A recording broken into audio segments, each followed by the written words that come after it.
Bienvenidos y bienvenidas a un tercer capítulo del podcast Negocios EIA, podcast que organiza la Asociación Nacional de Big Data y Analytics. Hoy tenemos con nosotros a César Pérez, al que damos entradas ya. César, ¿qué tal? Hola, ¿Cómo Juanjo. estás? ¿Qué tal?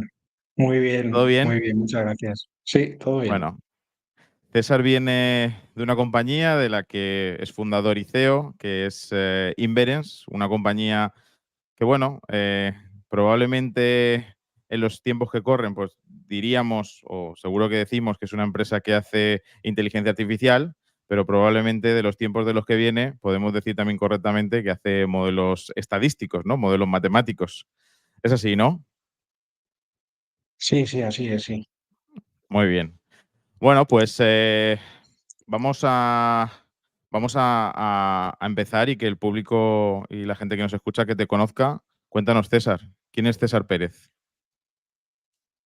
Bueno, pues yo soy matemático vamos, casi de vocación. Desde muy pequeño me gustaban mucho las matemáticas y mi carrera profesional ha estado vinculada casi siempre con ese mundo, ¿no?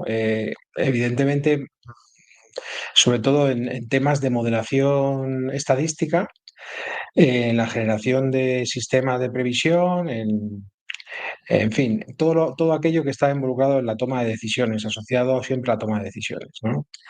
Y bueno, yo empecé en una consultora hace tiempo que se llama Valles. Estuve más o menos, pues no sé, 15 años, una cosa así.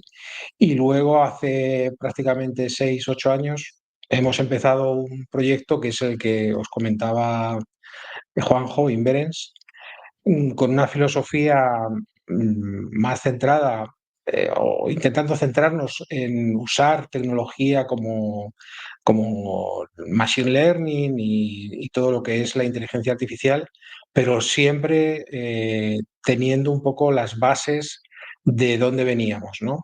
Eh, Esas bases son siempre la modelación estadística, ¿no? De alguna forma, el seguir usando modelos econométricos que muchas veces se han, voy a decirlo así, medio olvidado, ¿no?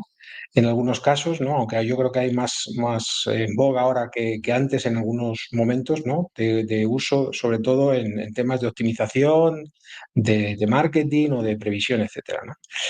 Y el tipo de modelos que siempre hemos estado trabajando, que yo he trabajado, han sido modelos basados en series temporales y con un enfoque un poco distinto, que muchas veces no sé si es más raro, ¿no? Aunque yo creo que ahora ya cada vez se usa más, que es el enfoque bayesiano, ¿no?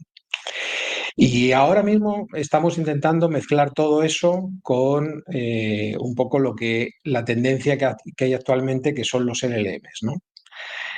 Y ese sería un poco el enfoque, ¿no?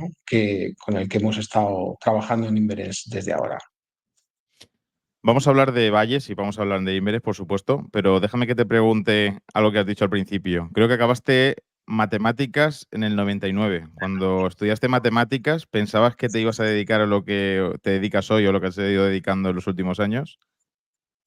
No, no, desde luego cuando sales de matemáticas el asunto es muy distinto en la empresa. O sea, en la empresa, vamos, yo estuve estudiando matemáticas puras y era una cosa bastante menos aplicada que lo que realmente he acabado haciendo. De hecho, en mi caso la estadística yo la odiaba, no me gustaba para nada, ¿no? Y sin embargo, ahora me doy cuenta que, bueno, todo es estadística, ¿no? Todo es probabilidad, al fin y al cabo, todo está bajo incertidumbre, ¿no? Pero es bien distinto, sí, la carrera profesional de lo que se estudiaba.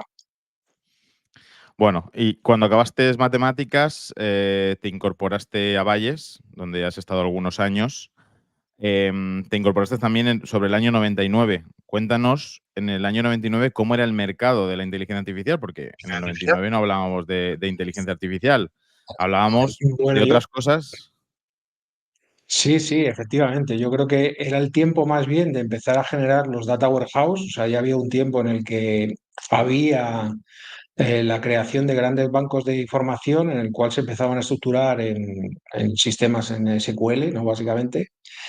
Y lo que había era más bien mecanismos de acceso a través de queries en los cuales lo que se hacía era pintar la información. O sea, modelos había muy poco realmente. O de modelos de series temporales, en fin, prácticamente eso era para el Banco de España, modelos mensuales y poco más, ¿no?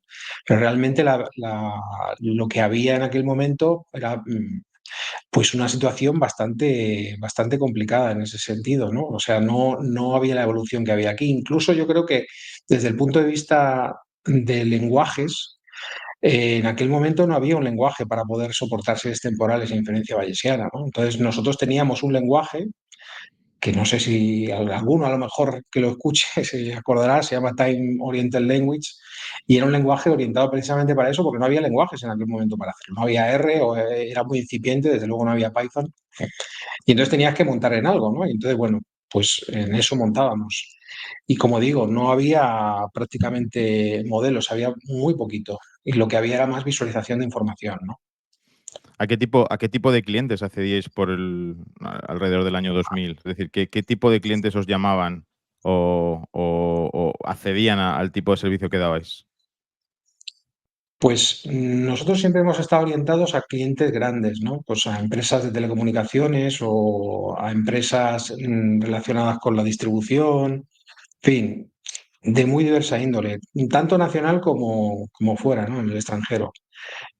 Muchas veces porque el tipo de solución que era más consultoría, son esas empresas las que lo podían pagar, ¿no? Una pequeña empresa, una mediana, era más difícil que pudiesen pagar ese tipo de servicios. Entonces siempre estábamos enfocados a empresas más grandes, la verdad. Cosas de call center, ese tipo de cosas, ¿no? Ujú. Desde que te incorporas a Valles, pasan alrededor de 13, 14 años y llegas a ser CEO de México, ¿no? Y posteriormente de LATAM, ¿no? ¿Cómo se vive de un perfil técnico como el tuyo, ¿no? A cómo se vive a ese puesto de líder de gestión de personas, de gestión de proyectos? ¿Cómo vives esa parte? Eh, em, ¿Cómo la vives tú? La verdad que fue una experiencia muy buena, ¿no? Porque el salir fuera, creo que te aporta una visión completamente distinta del mundo.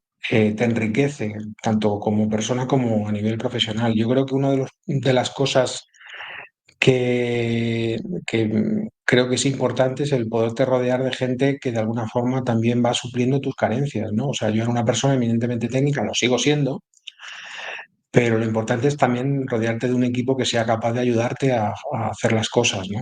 Eh, la experiencia tanto en Brasil, porque he estado mucho tiempo en Brasil, y en México,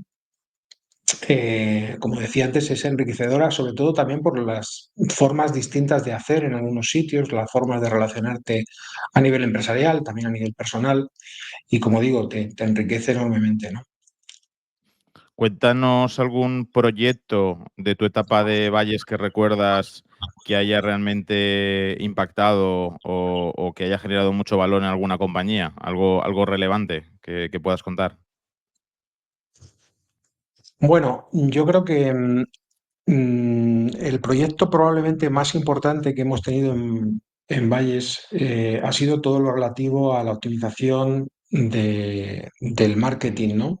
Ahí estuvimos con una empresa de bebidas a nivel mundial en más de 30 países, con la que realmente entendimos cómo era el mercado de ese tipo de mercado y ayudamos muchísimo a lo que es la optimización, como decía antes, de la inversión en publicidad, ¿no? Es una empresa que se dedica, vamos, básicamente era una empresa de publicidad, ¿no? Aunque la excusa era ser de bebidas, ¿no? Pero y claro, en cada lugar del mundo pues tenía ciertas problemáticas comunes, pero también problemáticas muy diferenciadas, ¿no? Pues porque cada país pues tiene su idiosincrasia y su momento económico y eso hace que también, incluso desde el punto de vista competitivo, pues las cosas cambien, ¿no?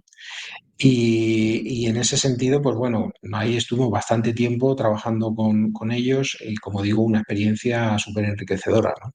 Todo lo que es la disciplina de Marketing Mix Modeling, de alguna manera fuimos iniciando ese camino junto con ellos ya desde el año 2002, una cosa así, ¿no? Cuando casi no se escuchaba lo que era modelos de marketing mix, ¿no?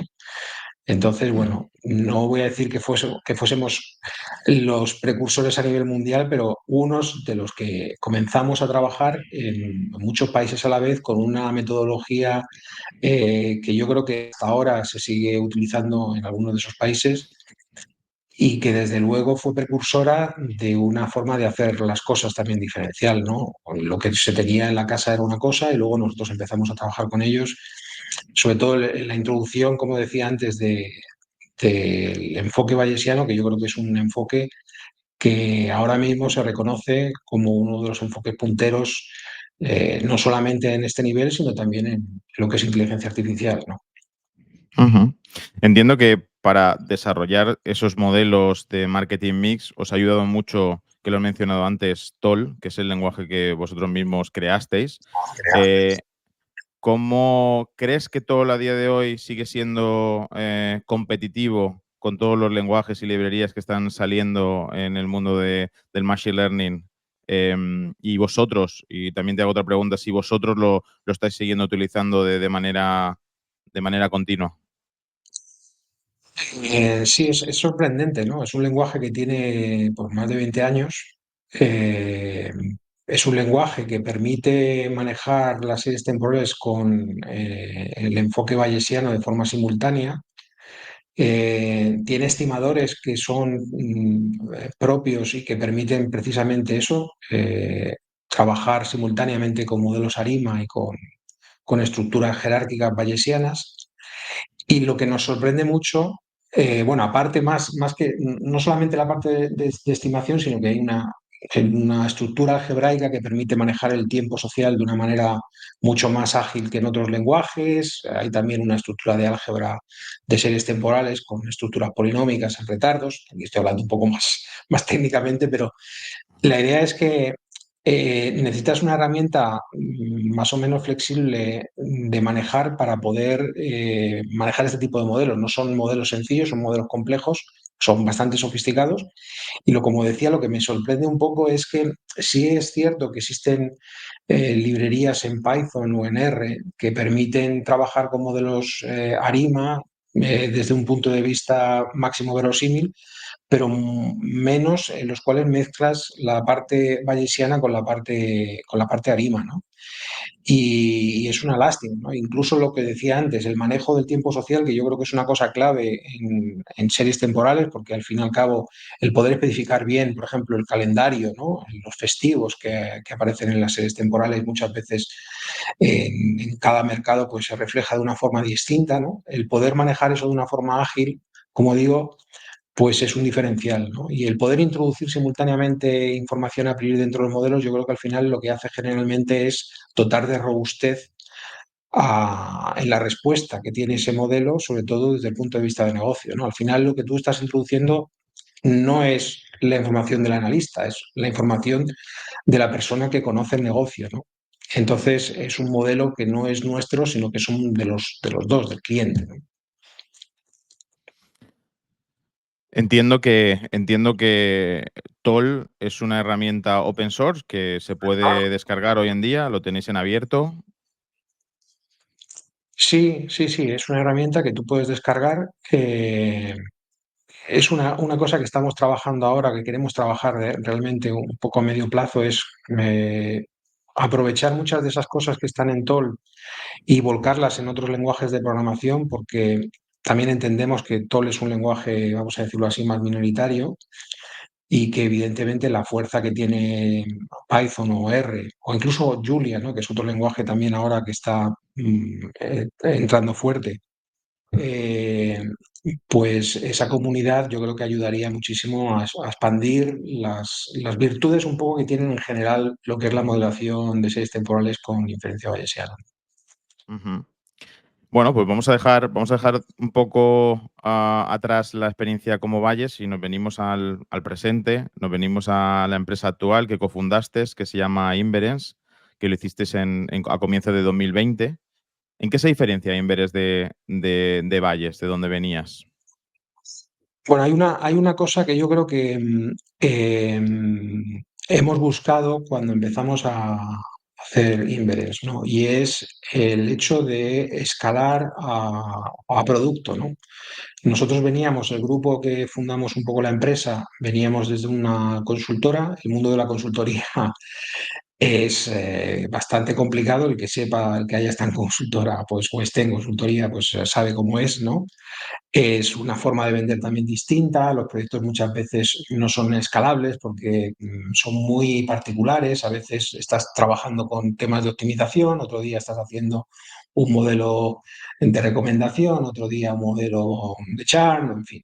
Eh, entonces, nosotros, aunque siempre estábamos buscando desde el punto de vista de la consultoría, más o menos esta parte que estaba hablando antes de serie temporal, inferencia bayesiana, todo el mundo dinámico, etcétera, nos dábamos cuenta que para poder crecer, escalar, es necesario tener un producto, ¿no?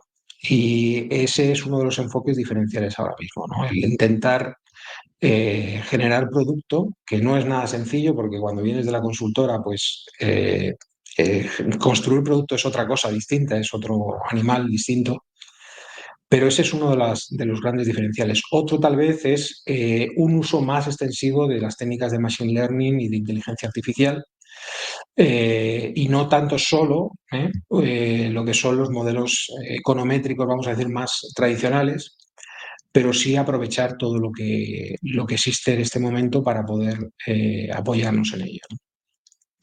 Porque montar una consultora en 2020, hoy estamos en 2024, con un mercado donde, pues con un mercado más, probablemente más saturado de cuando, de tu época de Valles, ¿no? De fundarla en 2020, un mercado donde probablemente hay muchas más consultorías que hacen ese tipo de modelos.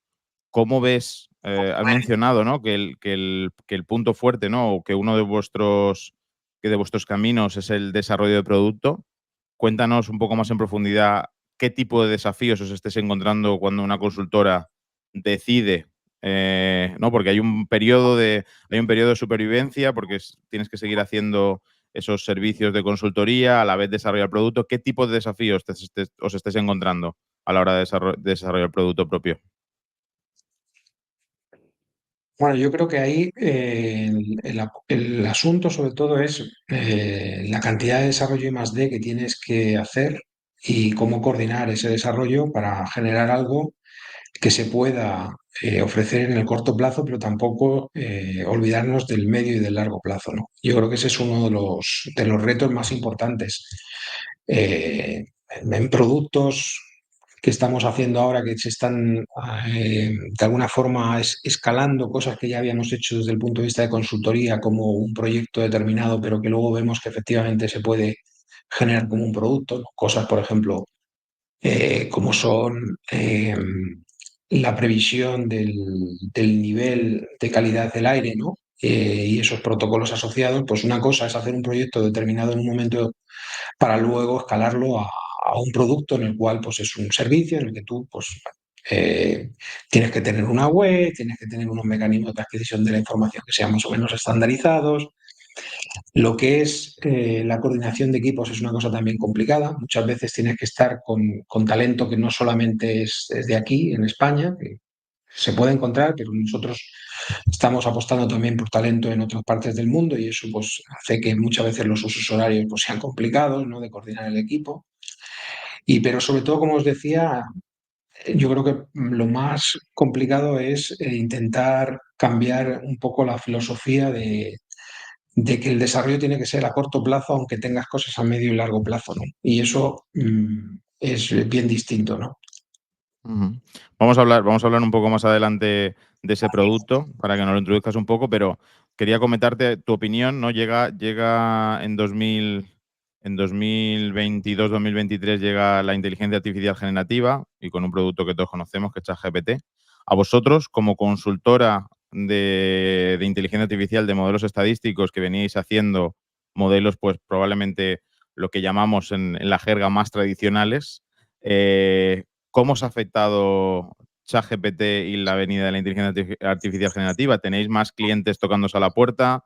¿Habéis visto un auge comercial? Cuéntame un poco cómo ha sido vuestra experiencia con este aumento o con esta llegada de la IA generativa?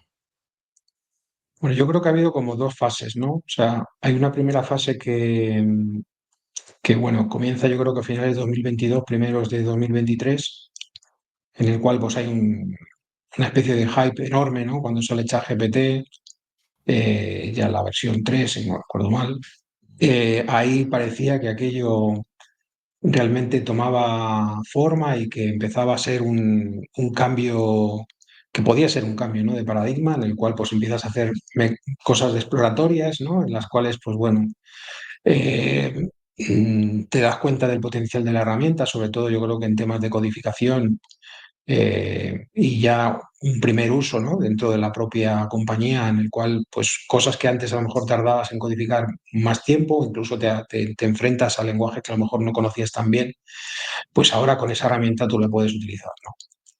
Pero yo creo que el cambio importante, porque nosotros ya empezábamos a hacer producto antes, como digo, ya incluso desde el nacimiento,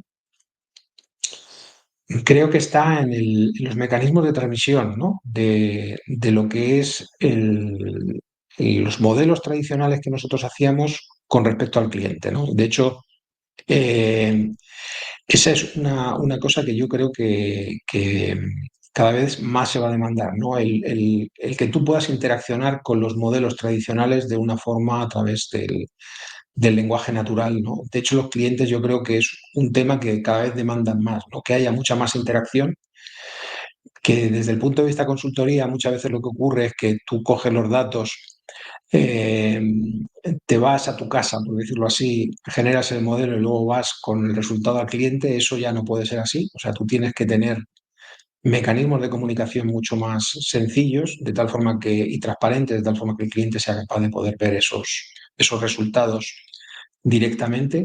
Y yo creo que lo que es el tema del lenguaje natural precisamente ayuda a eso, ¿no? Nosotros estamos un poco en eso, ¿no? En la posibilidad a través de preguntas en lenguaje natural de que el modelo hable de una forma mucho más fácil que es simplemente presentar los resultados de una manera más tradicional a través de una presentación o a través de una herramienta más estática, por decirlo así, ¿no? Y es en eso un poco en lo que estamos apostando. Es cierto que yo creo que ha habido un boom ahora en este año y finales del pasado, en el cual parecía que los LLMs eran capaces de resolver todos los problemas, o sea, ya tenemos LLMs que hacen previsión de series temporales, ¿verdad? Pero yo creo que cada vez más los mercados se están dando cuenta de que eso no es verdad. O sea, que hay un nivel de maduración actual en los LLMs que no son capaces de responder a todo, ¿no? Y eso implica que yo creo que sigue habiendo un espacio cada vez mayor a los, vamos a decir, modelos tradicionales, ¿no? En los cuales tienes un control mayor y usar la herramienta LLM como un mecanismo más de soporte adicional a la hora de poder comunicarte mejor con estos modelos, ¿no? Ujú. Entonces yo creo que ahora mismo lo estaréis notando, todo el mundo tiene algún tipo de proyecto interno en el cual hay un chat o un bot o lo que sea que te tiene que ayudar, pero que realmente la ayuda final de esto es muy, muy relativa. O sea, todavía no estamos, yo creo, en el momento en el cual se nos vende, ¿no? Que esto va a ser la panacea y que lo va a resolver todos los problemas. Sí, yo creo que estamos al principio de lo que tampoco tenemos muy claro qué va a ser y que creo que las falsas expectativas pues no nos vienen bien a nadie y tampoco, por supuesto, a las empresas, ¿no? Háblanos de Joule. Joule es el producto que estáis trabajando, es un sistema inteligente, ¿no? Que le permite a un directivo o a una persona que trabaja en una compañía apoyarse en la toma diaria de decisiones. Cuéntanos un poco, ¿qué es Joule? Sí, efectivamente. Joule es un producto que nosotros estamos desarrollando que lo que hace es aunar un conjunto de informaciones que pueden ser públicas o privadas con el lenguaje natural, de tal forma que tú puedas escribir preguntas en ese en lenguaje natural y que sean relativas al negocio que además usa los modelos como una fuente más, es decir, hay una capa de modelos debajo de Joule que lo que hace es constantemente estar generando resultados y que tú vas a poder preguntar sobre esos resultados, pero yo creo que la característica más interesante aquí es la característica proactiva, ¿no? Es decir, que mientras que estamos observando en otras herramientas como tipo ChatGPT, que lo que hay es simplemente tú vas preguntando cosas. Aquí la idea es que tú tienes un sistema que está monitorizando lo que realmente te interesa desde el punto de vista de las noticias o desde algunos indicadores clave para tu negocio o desde tus propios indicadores de negocio, ¿no? Los que puedan ser indicadores de mercado, tus propios indicadores de negocio. Hay un sistema que está modelando esos indicadores, está viendo constantemente qué es lo que está pasando y Joule te está diciendo qué es lo que tienes que ir mirando, dónde tienes que estar poniendo un poco el ojo, ¿no? Una forma tradicional de verlo es justo al revés, ¿no? Yo tengo unos dashboards en los que yo me tengo que pasar el tiempo mirando, muchas veces tengo un problema de saber qué es porque tengo mucha información, entonces tengo un tiempo limitado también para ver esa información y a veces seleccionar qué es lo importante es hasta complejo, ¿no? Entonces la idea es que esta herramienta te permite tener una forma interactiva, tanto reactiva como proactiva por parte de la herramienta, en la cual te da los insights en los cuales tú te tienes que fijar y luego, evidentemente, pues puedes profundizar, como decía antes, a través del lenguaje natural. Ujú. Con este proyecto, con este producto que estáis desarrollando, entiendo que entendéis que las compañías con esta era de la información están teniendo algún tipo o van a tener algún tipo de problema en la toma de decisiones, ¿no? ¿Qué desafíos tú ves que tienen que enfrentar a las compañías con la nueva era de la inteligencia artificial generativa que estamos viviendo, ¿no? Em, ¿Cómo ves las compañías o dónde deberían estar trabajando las compañías para estar competitivas en los próximos 5 años, por ejemplo? Yo creo que un poco lo que decía, ¿no? O sea, creo que hay o sea, en datos ahora mismo hay todos los que queramos, ¿no? El problema es también el tiempo que disponemos para poder analizarlos, ¿no? Muchas veces nos pasamos mucho tiempo construyendo y viendo información que realmente no es relevante y lo que creo que tenemos que intentar o tender es precisamente a, a enfocar cuál es aquello que realmente va a ser importante en mi negocio, ¿no? Y no solamente lo que está pasando ahora, sino, y creo que esto yo creo que es un déficit que hay en general, ¿no? Es el tener previsiones fiables en el medio y en el corto plazo. Porque en el largo siempre es más complicado, pero en el corto y el medio plazo yo creo que es importante el tener mecanismos de previsión que nos ayuden a tomar las decisiones, ¿no? Entonces, eso yo creo que es uno de los problemas que hay ahora mismo, el cómo analizar la ingente cantidad de información de tal manera que tú te puedas enfocar en lo que realmente es importante y que uses el tiempo de una forma adecuada, ¿no? Ujú. Hay un término que he aprendido estas semanas que se llama infoxicación, ¿no? Que creo que es un término muy interesante y que refleja esto que vamos a tomar como conclusión, ¿no? Como conclusión de este tercer episodio, ¿no? La gran información a la que estamos sometidos y que no conseguimos procesar y que necesitamos de herramientas, Joule puede ser una de ellas, que nos ayuden en la toma de decisiones diarias, ¿no? En las compañías. Por ir finalizando este tercer episodio, te lanzo la pregunta que lanzo para todos, que nos recomiendes algún libro, uno, dos, tres, algún libro que te haya marcado o que creas que tenemos que leer, que vaya de inteligencia artificial, de negocios, de economía, aquel que más te haya gustado. Eh, a ver, ahora mismo así, mm, Anímate, César, el que quieras. eh,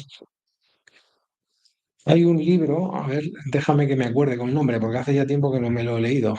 A ver, se llama Pale. No es exactamente O sea, más bien las consecuencias económicas relativas a a las pandemias, ¿no?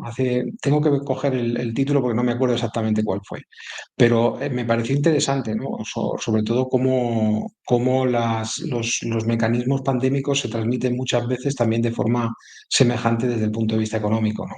Me pareció bastante interesante. Ujú. Me compartes luego el título y lo compartimos Eso es. cuando saquemos el capítulo. Pues bueno, César, muchas gracias por venir a este tercer episodio. Creo que nos vamos a ver antes del 17 de octubre, pero para aquellos que nos escucháis, el 17 de octubre tenemos el primer congreso de multitecnología que celebramos en Alicante, en la ciudad de Elche, en el centro de congresos.